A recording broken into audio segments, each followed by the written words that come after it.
All right, so the suggestion, of course, is to try to get it into this slope-intercept form, or y equals mx plus b form. Our first step, of course, if we're trying to isolate this y, is to move this x term to the other side of the equation. Think about how you might do that. I'm going to go ahead and subtract a 2x from both sides. These, of course, will cancel. On the right side here, there's no reason to change that inequality. These guys are not like terms, so I'm going to put the x term first, negative 2x plus a 20. And then careful over here, because what you have left is a negative 5 and a y. And now we still need to get that y by itself, so that negative 5's got to go. So there's something you got to watch out for here. Did you catch that? When we divide by that negative 5, and we divide by negative 5, and we divide by negative 5, this bad boy is going to have to switch. And then these two negatives make a positive 2/5 x, and then positive 20 divided by negative 5 makes a negative 4. Now, as far as graphing this whole thing goes, this negative 4 would be my y-intercept, because if x were 0, y would be negative 4. My slope is a positive 2/5, so I can go up to over 1, 2, 3, 4, 5, or I could go negative 2 to negative 5, 1, 2, 3, 4, 5. So I can go either positive y, positive x, so up and right, or I can go negative 2, negative 5, because a negative over a negative is positive, so down and left.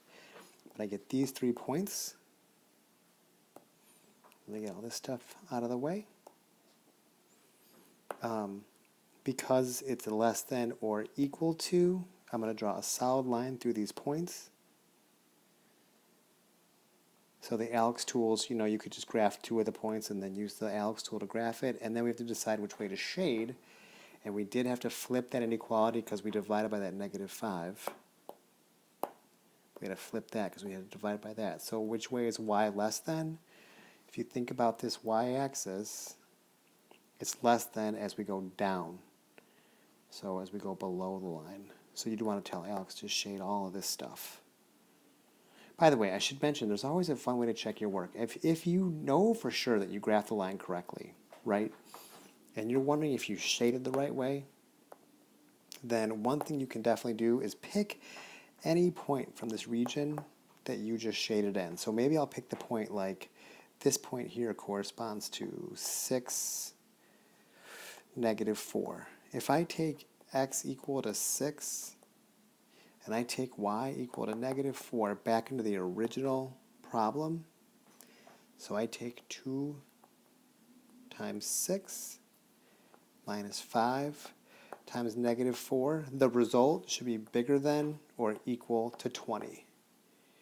And obviously you can see we're going to get this will be 12 plus 20 is more than 20. So because the point that I picked from the shaded region makes this thing true, I know that I'm correct. And any point that I pick from here will make this true.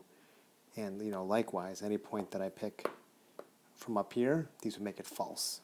So that's kind of what's going on if you were wondering. But really at the end of the day, we're graphing lines, we're watching our signs, we're watching our algebra, combining like terms, remembering how to graph lines, and then just figuring out which way to shade and deciding if it should be dotted or solid. So, questions, let me know. Work through the Alex homework. If you missed something in the Alex homework, look at what they did versus what you did and try to figure out what the problem is. And then, email me, of course. Please email me. All right.